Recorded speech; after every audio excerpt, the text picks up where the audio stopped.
every conversation tells a story, and the best ones begin with honesty, courage, and a little curiosity. That's where Elsa Kurt comes in. She's an author, podcaster, and independent media personality, and this is where she brings real life to the table. Authors, thinkers, creators, leaders, everyday folks with extraordinary journeys. We sit down, we dig in, and we talk about what matters, what's messy, what's beautiful, and what just might inspire you to look at the world a little differently. So pour a cup of something good, settle back and join me. This is Elsa Kurt Interviews, where truth has a seat and everyone's welcome. Well, hey, my friends, we have an interview for you today. We have a big interview for you today. I'm very excited about this one. So this is something that is coming right off the heels of the new White House nutritional guidelines from RFK Jr. And this is the only officially MAHA sanctioned film about the controversial state of the U.S. healthcare system. And it is going public on February 24th. And I am so blessed and grateful to have the director of this documentary, this film, with me. His name is Jeff Hayes, and this is a little bit about him and what we'll be talking about. Why are Americans sicker than ever after decades of so-called medical advancement? This week, Elsa sits down with filmmaker Jeff Hayes, director of The Real Anthony Fauci, and now MAHA Uncensored, a bold new documentary examining overmedication, chronic disease, regulatory corruption, and the health solutions many say were pushed out of the mainstream. Join Elsa as she delves into this timely conversation. Well, hello there. Thanks so much for joining me. How are you today? I'm just perfect. Thanks, Elsa. Awesome. So I'm really excited to have you on today. This is such a huge topic. From the moment RFK Jr. took his position on, I was a huge cheerleader for that because I was very, very excited about the things that he was going to do and the things that he was going to attack. And he wasted no time, which has been amazing. And so this film is so timely and so great. Your central question is simple, but it is unsettling. Why are Americans sicker than ever after decades of medical advancement? And obviously it's not a small question. So you ready to get into it? Yeah, this turned out, this is big. This simple question. I had one of our experts say, we're not in the experience of a healthcare system that's failing. We're having the experience of a medical industry that is succeeding. Mm. And that really struck me. When we made sickness profitable, we unleashed something that we never imagined. In 2024, the election year, August 23rd of that year, Bobby was running for president. On August 23rd, he had a press conference in Phoenix, Arizona, and withdrew from the race. He gave a brilliant 1-hour speech. I had been asked to fly in the night before. They wanted some friendly faces in the crowd, and watched him. We didn't know that that's what he was going to do. Mm. And then after the meeting, they said, well, come with us. We're all going to a Trump rally. And I'm like, okay. 24 hours earlier, I didn't know I was going to be in Phoenix. And now I'm on the front row of a Trump rally. Wow. And Bobby, when President Trump introduced him, the crowd went wild. Yeah. It was just, and I'm looking at this going, wow, the audience for my films just multiplied by a factor of 10 with the energy of the MAGA movement. And in that speech, Bobby extemporaneously said, make America healthy again. Mm-hmm. And it was resonant. It caught on. And Bobby filed a trademark on that phrase and on MAHA. Mm-hmm. And so later, after he was assured of being Secretary of Health and Human Services, I asked Bobby to license me that to make 4 films. And this one of those films, The Truth About Medicine, I knew because of him being as Secretary of HHS, I would have access that normally I wouldn't have. Mm-hmm. So we did over 100 interviews for this. It turned out to be 16 chapters, and It's going to launch on the 24th with the first and second chapter, and then there'll be successive days after that. But I am so proud of this. We really do find cures that have been suppressed. We find mistakes that we made, and we find there's some villains in this story, and there's reasons we're so unhealthy. Yeah. I'm sure there are quite a lot of villains there, and the motives are, I suppose the motives are, pretty obvious as far as financial gain, power, control, all of those things. And of course, just keeping us sick, which keeps us dependent on those very systems. And, the more that you read and the more that you think about it, the more infuriating it gets. And I want to talk about that, especially as it pertains to our children and our grandchildren. So, but before we even get into that, tell me a little bit about the moment that you realized that this wasn't just a health problem, but potentially a systemic one. Yeah, what I keep seeing the same story playing out over and over. And like, I'm a capitalist. It's amazing that I supported Bobby. I'm a libertarian. It's just a little L libertarian. Sure. And so I look at this and go, how could capitalism be doing this? And this is not capitalism. This is crony capitalism. I don't believe there's any people sitting behind the scenes that are designing this grand plan to make us sick. As we've set the incentives up where it's happening almost automatically. So, one of the things we cover in the third chapter is pharmacy benefit managers, PBMs. Okay. And I talk to my normally educated friends. They don't even know what they are. These were companies that were set up to negotiate with pharma for prices for drugs on behalf of us and insurance companies. So great, they're going to negotiate better deals. Well, they started negotiating deals where they get rebates or kickbacks. So there's drugs that should cost $25 that charge $1,800, and the pharmacy benefit manager is the one getting that spread. And so what turned it really bad was then the 5 big insurance companies bought the 5 big PBMs. And now the insurance companies own these, and that's where all the money is going. I thought, wow, this is terrible. Well, it turns out the same thing has happened in farming.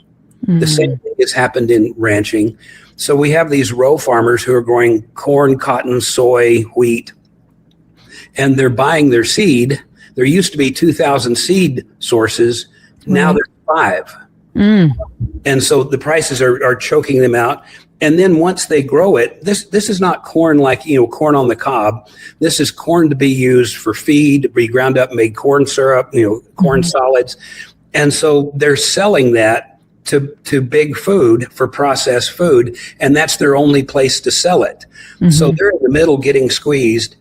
And then I see the same thing happen to ranchers, where there's only 5 places that a rancher can sell his beef, these 5 big, and they make 63 cents out of the dollar, where the rancher makes 37. So it's this same system being replicated over and over. Meanwhile, you have processed food companies that just want to sell a lot. Of course, they were bought by tobacco companies who took their addiction scientists and put them to work. But if you and I started a restaurant, would we want to have the very best food that we could have, to sell the most, to have people come back? And so it just evolves. And so now we have processed food making us sick. Meanwhile, you have the companies like Bayer buying the farming companies, buying Monsanto, and I don't think they planned this, but they saw, oh, great, here's this profitable industry that's making people sick, and we happen to make drugs. What a perfect synergy. And this is the system that the moms in this country are raising their kids in. And if you show up to a soccer game with oranges instead of Snickers, you're like, oh, great, you're that mom. That one, right. And so we've got to educate people on what real health looks like, and support moms in making those shifts where it's not just the one granola mom who won't let her kids have the delicious Doritos. Yeah. And I love, there's several things that I loved about what you've said. And one of the things, the first thing I want to point out that you said, and I know I'm guilty of this, we get into this habit of using the they term, like they all conspired together to make us sick. And it's, it's a big conspiracy. It's a big plan plotted against us. And, and it's an interesting perspective and thought process to realize that like it's a collective, yes, it all ties together, but it wasn't necessary. And I'm not saying that makes it better, but I'm a fan of just simply facts and clarity. So, I do think it is important to point that out. And I'm glad that you did.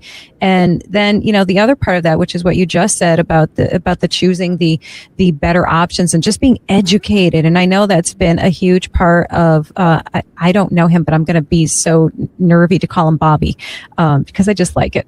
That, he's about that education factor, like be educated, know what you're eating, know what you're feeding your kids, know what you're putting in your body. And I think that's so critically important because so many people, especially probably like the older generation, rest on I've been eating Twinkies. I don't know. That's the first one that came to mind. I've been eating Twinkies since whatever. And they just don't understand that the food that you were eating then, or the version of that food that you were eating then, is not the same thing that you're eating now. And I think so many more people are definitely getting to understand that better. But the more education that you put out there, the more information you put out there, the better people can make, choices for themselves and their families that are just better.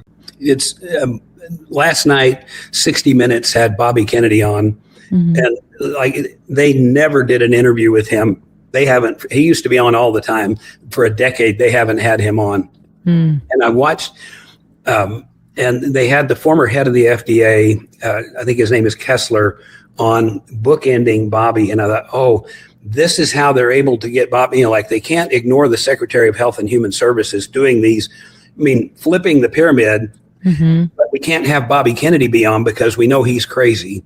And so they put Kessler in there to say, okay, well, Bobby and I disagree about everything, especially vaccines, because we know they're great. But on this, he's right. And so but it was the first honest and fair reporting done by the Main Street media in years. And so we're making headway. But in that report last night, they were shocked to find out the FDA does not know the number of chemicals that we have in our food. In Europe, they're limited to 400. And it's probably in the range of 10,000.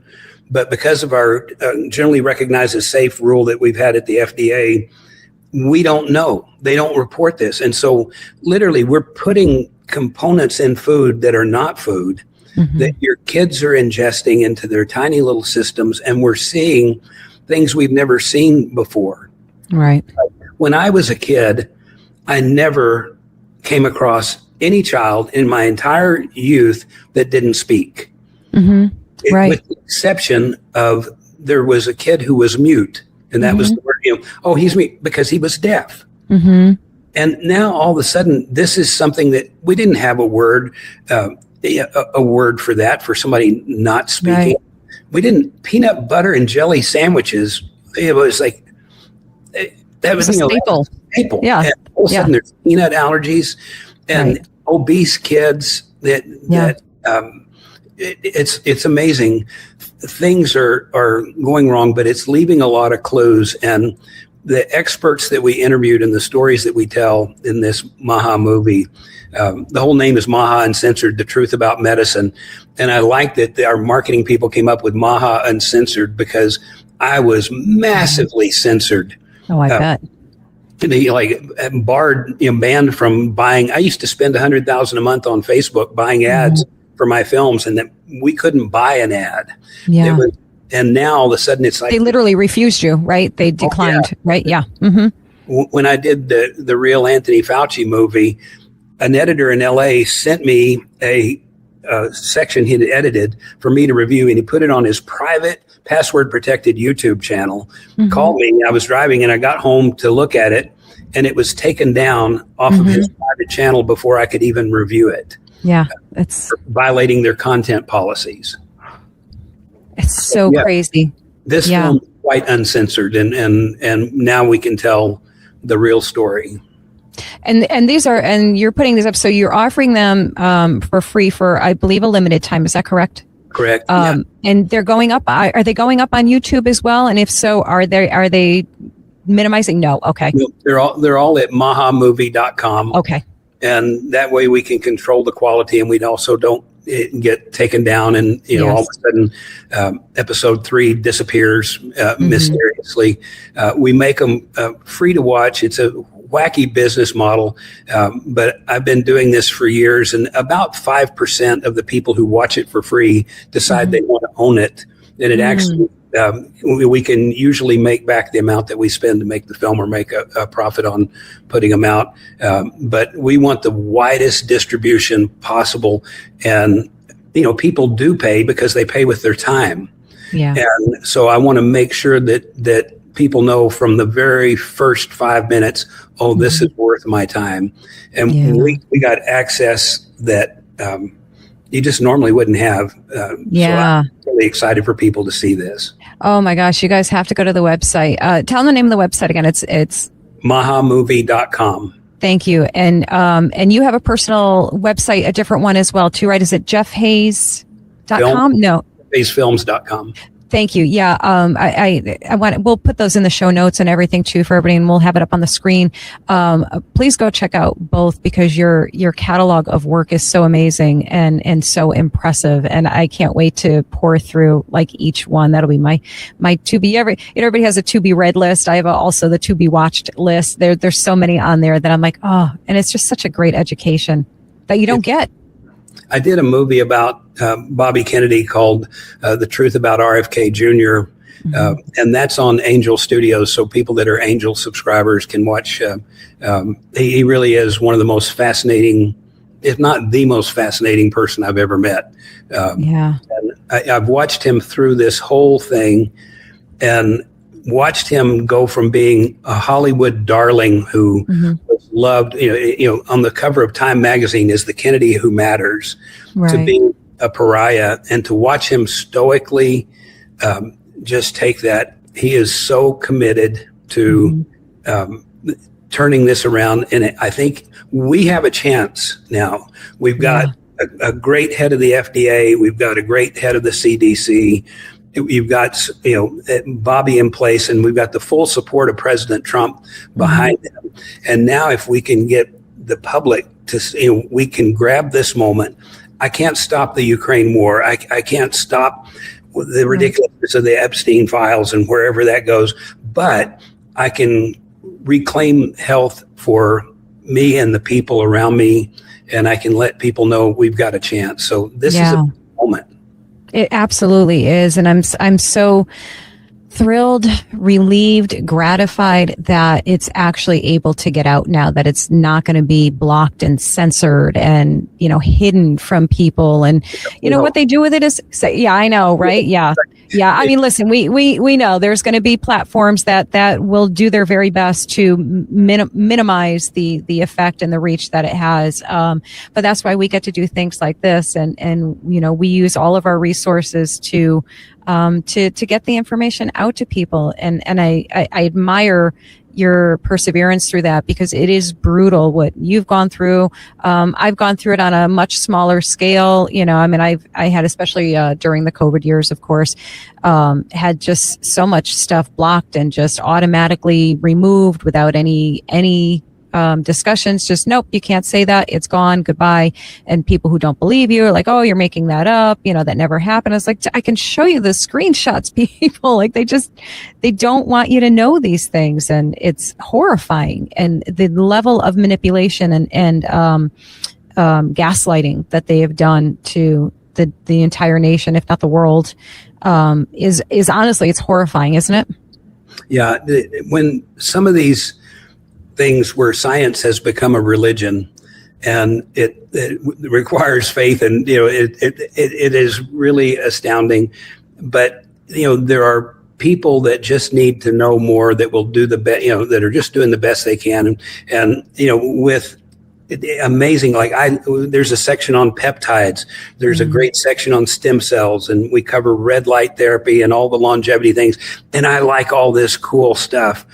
We had one doctor we interviewed. It was a boring interview because he kept coming back to, I want to talk about some of these exciting things like all the new peptides. He goes, well, if you just get enough exercise and sunshine and you're grounding every day and movement and clean food and clean water, your body makes its own peptides. Like, okay, but what about stem cells? And it just kept coming back to exercise, sunshine, grounding, good relationships, clean food, clean water.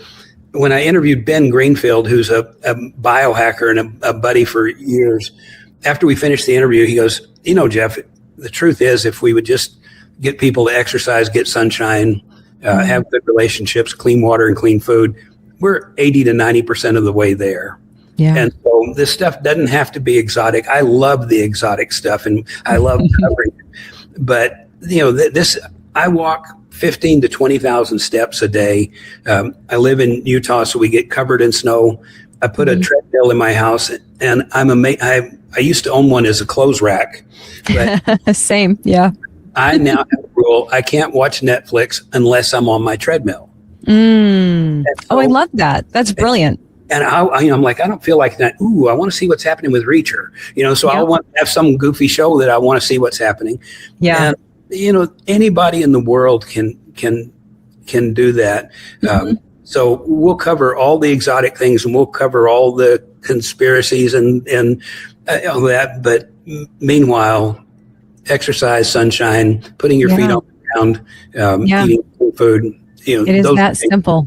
Right. Yeah. Isn't that just like human nature to want to complicate everything, like to make everything so much more difficult than it actually is? And that's like the simplest place to start and maintain of all.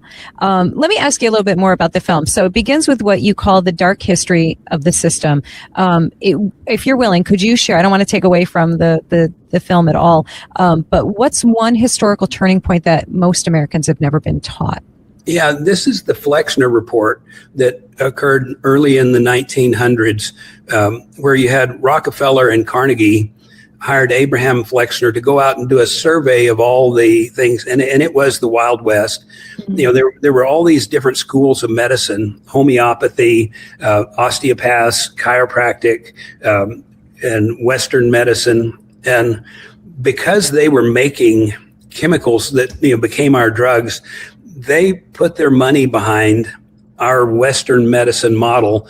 And homeopathy, their schools didn't get funded. Chiropractic, they got ignored. Osteopathy had to convert to a drug-based profession for them to continue.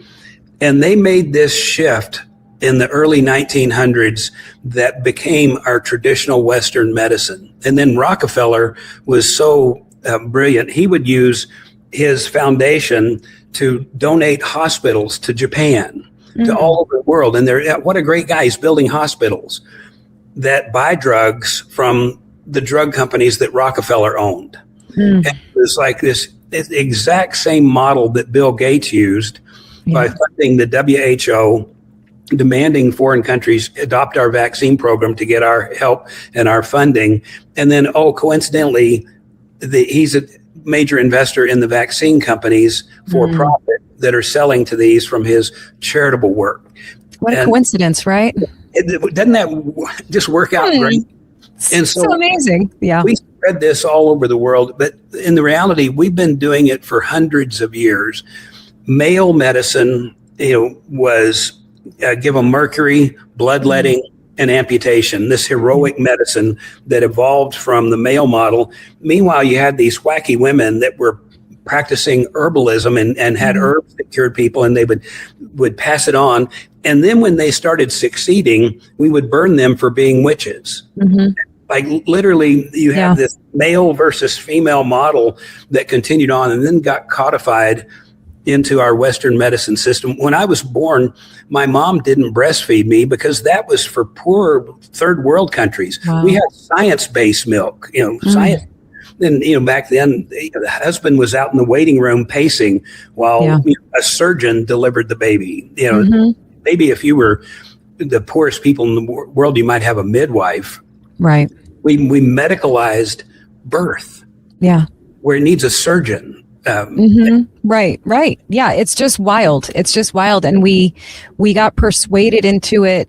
And it wasn't, they're so smart. And I hate to use the they, but they're so smart in how they did it, because it wasn't sudden. It wasn't abrupt. It's such a horribly brilliant, gaslighting. I'll go back to gaslighting of the people. And we were persuaded into believing it all. Right. And the phrase, that's been debunked. Yeah. I don't need to think about this anymore. That's been debunked. And so now that these have become billion-dollar industries, and billion-dollar drugs, individual drugs, then of course they start building an infrastructure to keep that in place. And I'll read articles in the New York Times talking about how glyphosate is not bad for you. And there were several articles on seed oils are good for you. And there was an article, saying processed food is really not bad. It's actually good for you. And I'm like, how does a writer write this stuff when they're writing things that I know are not true, right? That they know are not true, that, so you have people that if you got your news from only the New York Times and ABC, you would think that Bobby Kennedy was a crazy nutcase, and these are people, New York Times, this is a well-informed person that has no idea the strings that are being pulled and the impact on their health is astounding. I was in New York at a fundraiser for a very well-known filmmaker, and I was sitting next to the former managing partner of Goldman Sachs. And he and the guy next on the other side of me were arguing over who had the best concierge doctor. Well, my guy went to Harvard. He was, my guy. And then the guy sitting to my right had to go up and take a pain medication. And I said, well, have you ever thought of like ozone for that? And he looked at me like I had said, have you ever thought of getting a witch doctor? These are the wealthiest people in the world with access to everything and completely oblivious to anything that doesn't come from their indoctrinated doctor who believes more than we do in prescriptions. It's so wild. And, and I love that your film is going to get people to just start thinking, like just think a little bit rationally. Like maybe don't even take everything that you're saying or that this film is saying as the gospel, as the absolute truth. At least take it and do your own research then. If you don't want to, you know what I mean? And I think that's such a lacking skill. And that's of course a point proven in that story you just told, that like nobody wants to take the time to educate themselves, to learn more, to question what's being said to them. We lost that ability. It feels like your film is going to, or does, I should say, addresses the overmedication of children, which is that is so huge. That is so rampant, isn't it? Tell me a little bit about what you talk about in the film regards to that. And this is in episode 1. And we go deep into the SSRIs. And I have always been wary of them. But now what we learned, oh my gosh, we have one psychiatrist who flat out says it. Usually people couch their words and, well, depending on the person in front of me and this, and he's like, there is no human being in the world that should be on an SSRI, period. They don't work, and they have horrible side effects. He said, if it was to be prescribed for anything, it should be prescribed to create sexual dysfunction. Wow. These are, it's the most reliable effect. Yeah. And when we talk to these people who were put on them as kids and they're addictive. They try to get off of them and they start having withdrawal, and their healthcare provider will say, well, that's just showing how badly you needed to be on them. So they go, I guess I did need them. And instead they're enduring withdrawal. And some of these, it was incredibly painful. It can take years. One of the people we interviewed owns taper clinics, 16 different clinics that all they do is help people taper off of these drugs. Wow. That There's one lady, Kim, who her husband was having trouble sleeping. This is 20 plus years ago. And he went to his doctor, said, I can't sleep. The doctor said, I'm going to put you on Zoloft. 6 weeks later, he killed himself. And she took this up, found the research that the FDA knew about this and didn't act on it for years. She sued and won her suit, but she is also responsible for there being a black box warning on these SSRIs that they cause violence and suicidal behaviors sometimes. And she now sits on the FDA committee that approves these drugs as the consumer representative. Yeah. This one, if you watch nothing else on this, because I thought, well, there's some people that surely need them that you wouldn't want to see them off of their meds. And I've changed my opinion. That's always the argument, right? That's always the counter argument is that, well, some people need it. And that's the only thing that will help them. And that's always like the comeback people will always say every single time you argue against the use of them. And just for anybody watching who didn't know, and I'll be honest, guys, I didn't know. I couldn't tell you what SSRI stood for. So let me just tell them quickly. Selective serotonin reuptake inhibitors. They're a class of prescription medications most commonly used to treat depression and anxiety orders. Most common are, like you said, Zoloft, Prozac, Lexapro, Celexa, Paxil. They're prescribed for major depressive disorder, generalized anxiety, panic disorder, OCD, PTSD, and even off-label for some other conditions. I just wanted to make sure if anybody didn't know, I wanted to make sure you guys knew what we were talking about here. Thank you for doing that, because this is the water I swim in. And it's all familiar to you, yeah. It's so familiar, and I forget that like I said, I was having dinner with some friends of mine that they're very successful, and I go, well, yeah, these PBMs, and they're like, these what? And I'm like, wow, they don't know. And everybody looks as big pharma as the villain. What people don't realize is big insurance is 4 times as big as big pharma. Yeah, there is trillions of dollars flowing through this system. And they are very happy keeping it in place. They're very happy getting kids on drugs that they'll be on the rest of their lives. You've got a built-in customer forever. Yeah. Yeah, that is, I can't say it enough times. It's so horrifying to me, as, my kids are grown. So I look at my grandkids. We have 4 and under, and I look at these sweet, beautiful, happy babies, and the idea of their joy being stolen from them like that is just awful. So, again, for nothing else, like you just said, for nothing else, watch for this and learn from this and just, oh my goodness, just know what's out there and what the alternatives are. I want to point out that there's lots of good news in this. Yeah. It's like, where when I first started finishing them, and I was sending them over to our marketing people, and one of the people said, wow, this is really depressing. I'm like, ooh, that's not what I'm going for. Right. But I love sunlight, and I love the truth, and you'll recognize the truth when you hear it. And there is so much that we can do.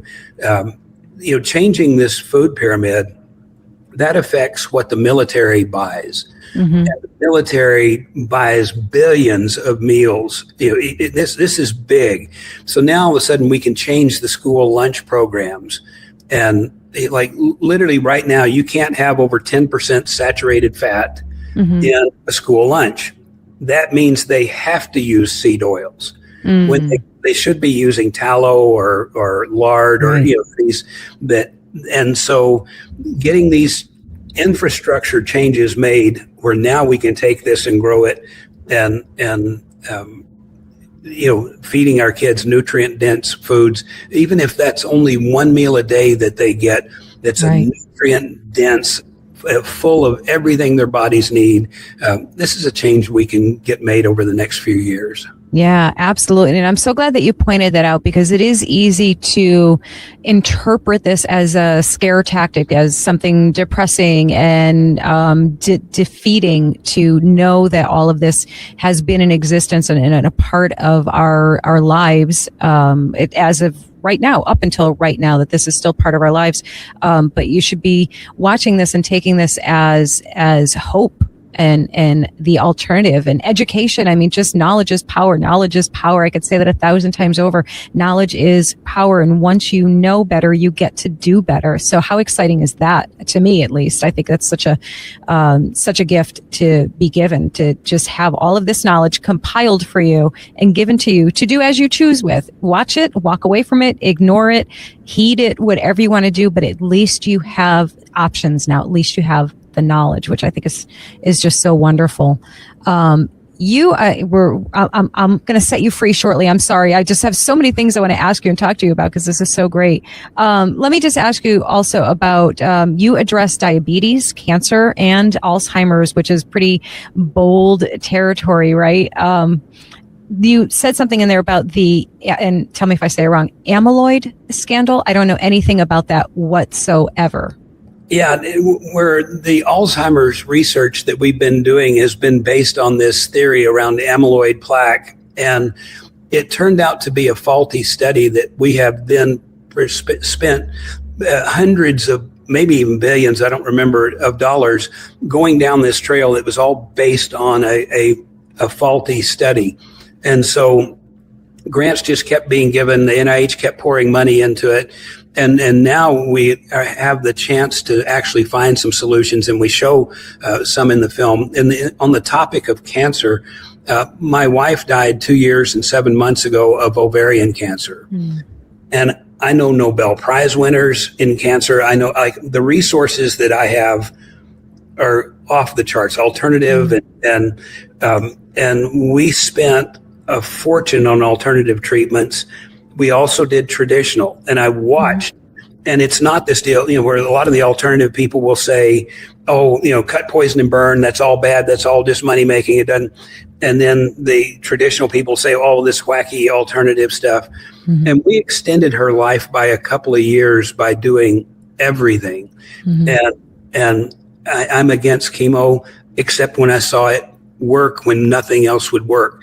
Sure. And so we've got to be open-minded, looking for solutions everywhere. Right. And the cancer episode, the message of that one is really based on terrain theory, and that is you want to have a body that clears cancer every day. You don't want a strong terrain. What you said about education, that Dr. Nasha Winters, who wrote a book on this, says an educated patient is a hard-to-kill patient. I love that. And you can make your body very unlikely to get cancer, and so there's hope for that. With diabetes, if somebody's a type 2 diabetic, I don't think there's one person with type 2 diabetes that we couldn't have off their medications within 90 days using diet alone. And it's that's huge. Yeah. Led down, and this diabetes, I was at a Christmas party, a breakfast, and I had one of my diabetic, we'll call him a relative, but, not really a relative, but, your uncle. And sure. His a nephew comes up to him and said, oh, do you want some orange juice, Pops? And he's like, yeah. And he pours him this giant glass of Sunny D. I said, aren't you a diabetic? And he goes, oh, yeah, thank you. And then took a sip of his Sunny D and pulled his insulin pen out and injected his belly with insulin. Oh, yeah. Like, hey, thanks for the reminder. Yeah, that would be bad if I didn't take my insulin. I'm like, maybe don't take the Sunny D. Right. Yeah, right. Liquid sugar. So right. Oh, there's so much hope there, and hope for obesity. We get into the GLP-1s, and I'll let people go through that and make up their own mind. But we stray into all of these, and there's hope for each one of them. Yeah, it's no wonder. You said it's a 16-part series. Yes, is that correct? It's 16.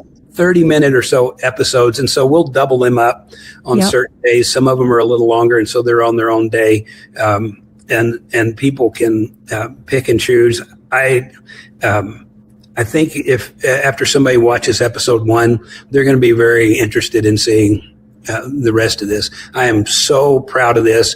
I originally was just making a 90-minute documentary, and it just kept expanding and expanding, and so I'm really happy to share this with the world.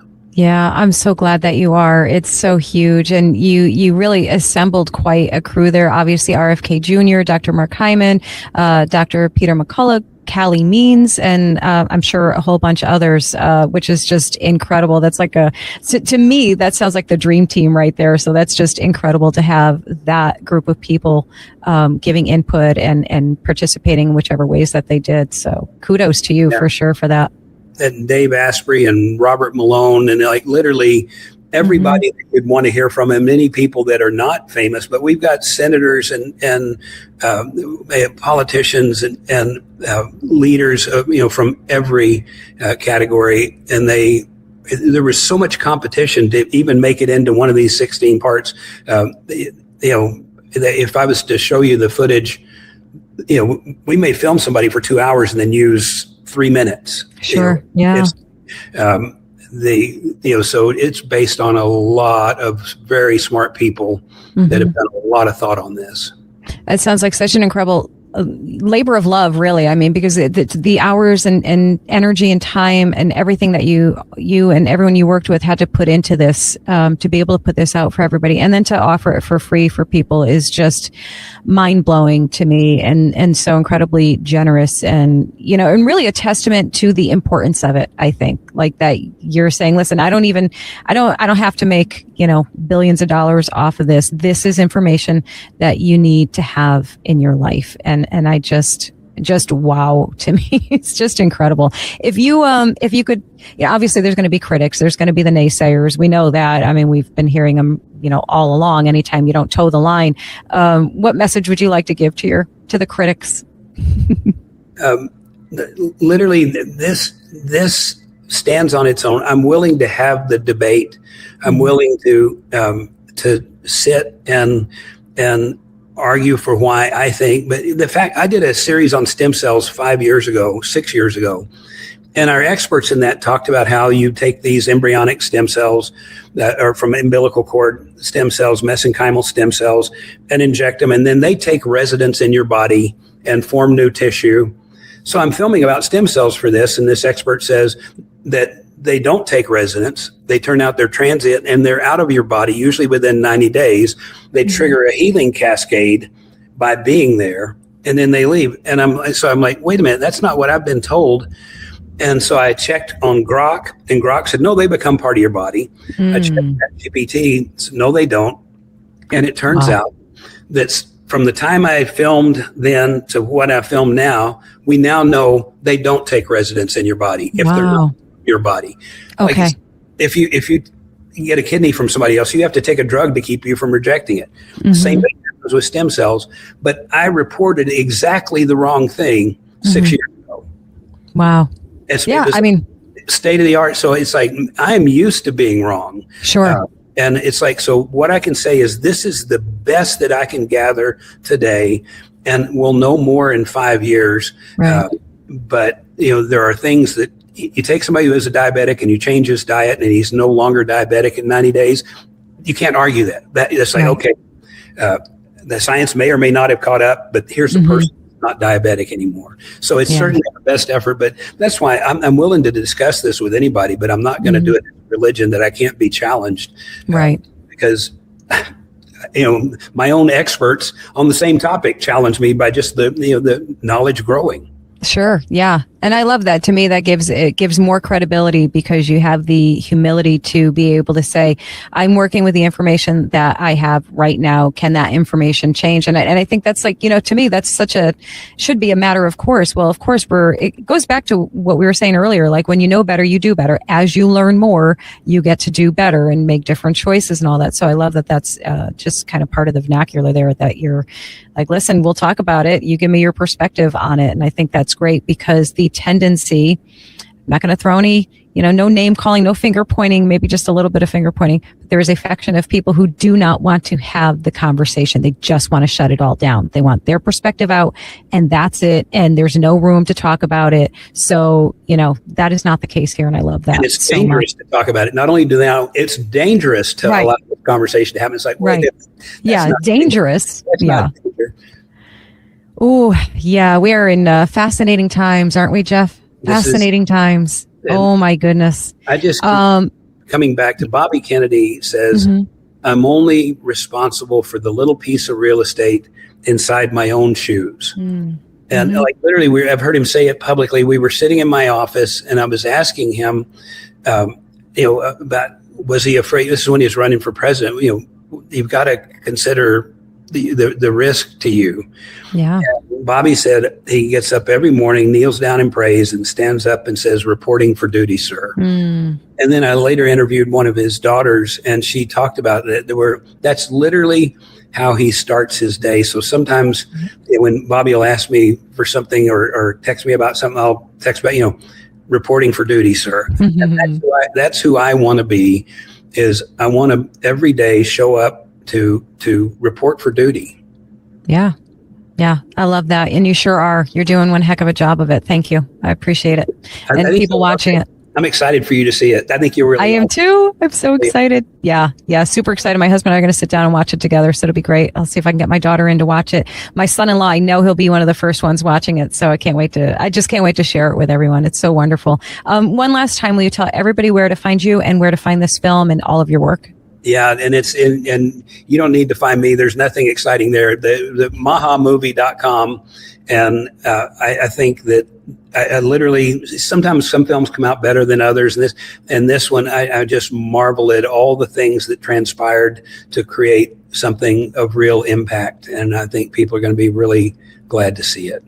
Yeah, I think you're right. I don't think you're right. I know that you're right. I believe that you're absolutely right on that. Jeff, thank you so much again for joining me today and sharing this wealth of information and hope. And I really do want to end on that you're offering a great deal of hope here for the alternatives and just through educating. And I think that's wonderful. So thank you very much. Thank you, Elsa. Thanks for having me. All right, guys. Thank you all for watching us today. We will see you in the next episode. Take care. You've got a story worth sharing. Now it's time to tell it well.